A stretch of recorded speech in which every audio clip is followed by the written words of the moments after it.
welcome to our playoff episode of our new podcast series. I'm joined, as usual, by Egas Yo. and Shani. What's up, guys? So this is going to be a little bit different. We're actually going to, hold us accountable this time for our predictions and see who actually is the most consistent here. So I'll start us off with our wild card matchups, our quarterfinals. Starting off with Marin and Egas. Marin won her last game against Walters. It was kind of a cakewalk there. I just think there's not enough juice in the tank.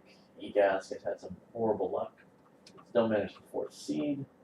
His team's been consistently strong for the most part. He whooped my butt last week. I'm just going Egas. He's one of the big four in this league. For me, that's an easy pick. Oh, I have to start. Oops. So Egas moves on in mine. In the Ozzy Rhodes matchup, I've got Ozzy. I know Rhodes won last week. Ozzy had a lot of bye weeks, which sucked for me personally. If he would have started freaking Rodgers, I'd be in the playoffs. But we're not going to go there. Thanks a lot, Shani, for jinxing me on that. And I just think Ozzy is, again, part of that big four. He made some moves. CMC not playing this week does hurt a little bit, but I think he has enough to get him there. Moves us on into our semifinals. I think these games are the tough ones. I think any one of these four could win. I have been the shouter, the town crier of Tico's downfall. Though he, impressive, went undefeated, top scorer in multiple leagues. His redraft strategy, I still think it's dumb, but it worked.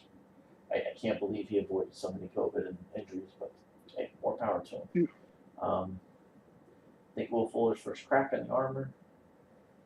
He's always got Tyreek, though. He's got these players who can just pop off to carry his team, but I was watching it, and his team literally consists of, every week it's 4 or 3 players who just have amazing weeks. And then the rest of the teams, nah.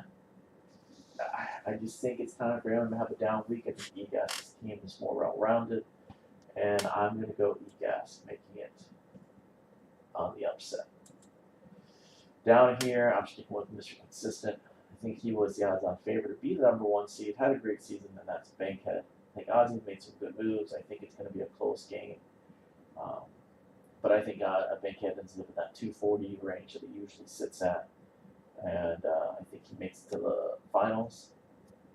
And the reason I say it is because Bankhead is my championship team. I think he made the right moves in the offseason. So I think he's going to be our champion. He's the one who is set up for the future, had all those first-round picks to play with, even after you already have a stacked team. He's always been comfortable in this league. We all know he talks a lot of shit, but he backed it up. So that's how I have it.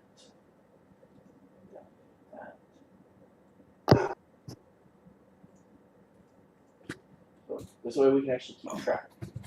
See how we do it after the list. All right. So we're gonna reset the bracket. Who's up first? Who wants to take their first shot at this? Shani or Egas? Take my shot. You're really quiet, by the way, Shani. I said I'll take my shot. You can hear me? I can barely. It sounds like you're super far away. I can hear you. Let me change that real fast. How about now? There we go. There we go. All right.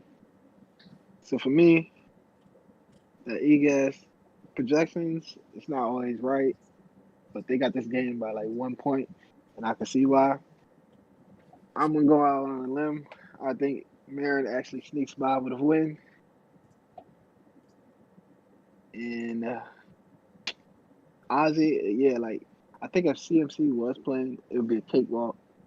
Although I still think he win. It just might be a little closer, make him sweat a little bit, but in the end, I think he gets past Rhodes.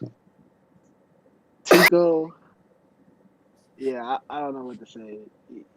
This redraft strategy, I think it works mainly because not only with a redraft team in Dynasty, yes, you will have a strong year, but it constantly works because he always finds a trade partner that just gives him what he wants. So he keeps going, getting by. A Will Fuller will hurt him, but like you said, he has Tyreek, and this man can put up 80 points on any given week. So I'm really not going to doubt him no more. So I'd see him moving to the championship. And I think he actually is going to face Ozzy because even without CMC, his team is consistently putting up points. And every week he has one of his free square running backs to just produce for him. So I'm gonna go with Ozzy. Bankhead's team is starting to show some blemishes, even though the record don't say it. I can see it, but like what's going on in the league. So I'm gonna go with Ozzy versus Tico in the championship. Who's winning? So that's about it for that bracket, correct? Yeah, but who's winning between Ozzy and Tico? Yeah, you gotta have a You winner. gotta have a winner. Yeah, I'm gonna say They're Ozzy. just gonna Ozzy play wins it. forever. Ozzy wins it. Yeah, I don't want to pick a winner because they both should talk too much. Don't want to hear Too late. I it. already gave it to Ozzy. Yeah, I'm gonna give it to Ozzy. Oh, one other thing I forgot to mention. So we're kind of turning this into our own little game of points. So if you guys feel like making your own bracket, we can kind of keep track for the league. Oh, actually, I want to play spoiler. I think Marin actually beats Tico if she moves on Okay, so you've got Marin in the finals, and then Ozzy versus still, Ozzy, and Ozzy and still winning. Ozzy's winning. Damn, we all have different finals. That's crazy. And CMC never returns. So one thing we're doing that'll be a little bit different, or not different, how we're turning this into a game, is I'm sure most of you guys are familiar with March Madness. If you get your first week game right, you get 1 point. If you pick the winner of the second week game, you get 2 points. If you pick the winner of the championship, you get 3 points. So that way you just get a little bit added bonus. So whoever gets the most points, we're gonna say is the best predictor. And you owe me less taxes on the next trade. All right, and last but not least, EGAS, the only one of us in the playoffs.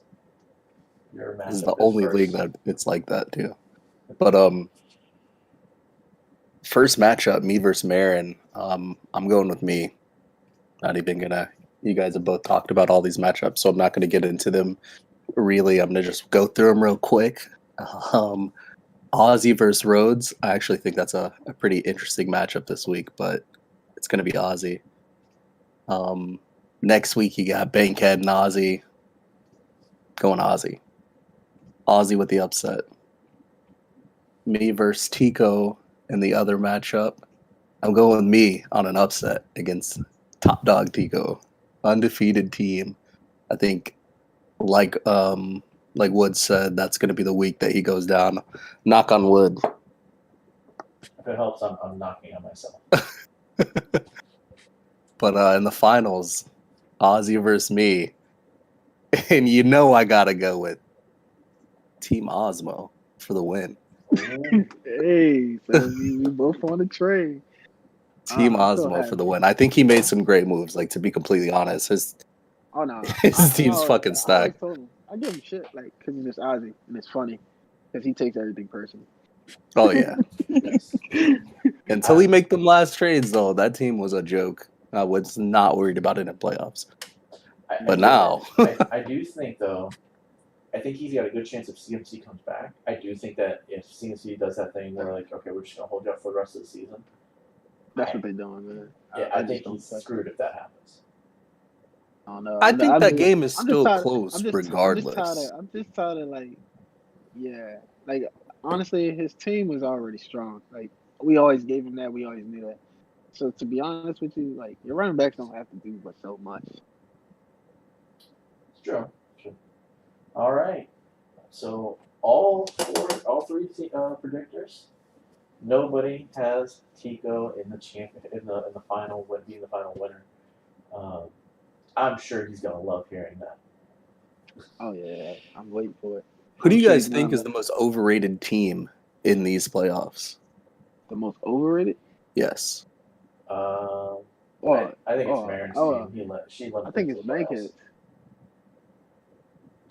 So we got a Marin, we got a Bankhead. I think it's Tico's team. No, I know. No, I I'm just not want. gonna go there. Tico or I think obviously he's earned his 13-0. Ain't nobody fucking beat him. yeah, I know. But no, if you look at his point differential,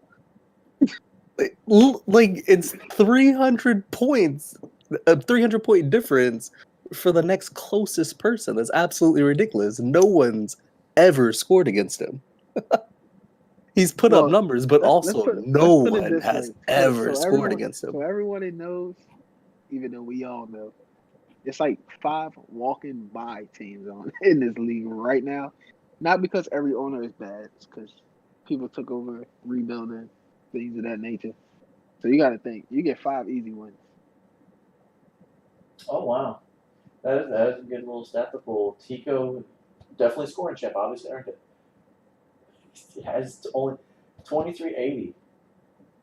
I Like it's mean, not even close. like damn. Like if that was a team, he'd be playing. He basically played against the 9th seed team all year. It's Oh the yeah, Steelers. Yeah, I mean you have a good team. You have a good coach. You got a good fucking GM. You got a good owner. oh But yeah, you haven't played anyone. yeah. I know exactly. I just It said has Bankhead nothing so to he do could with talk his shit. team. He did put together a good team. He just also hasn't played anyone. That's all I'm saying. That team is trash, bro. Tico, we love you. All right, fellas, you got anything else before we jump into the next league? Yeah, when Tico's trying to sell everyone Melvin Gordon, Tyler Lockett, Kareem Hunt in the offseason, don't do it. I'm telling you now, Super Bowl week, Melvin Gordon will be on that trade block. No, I love Tico, man. All right, good Let's stuff, go. guys, and good luck to all the teams.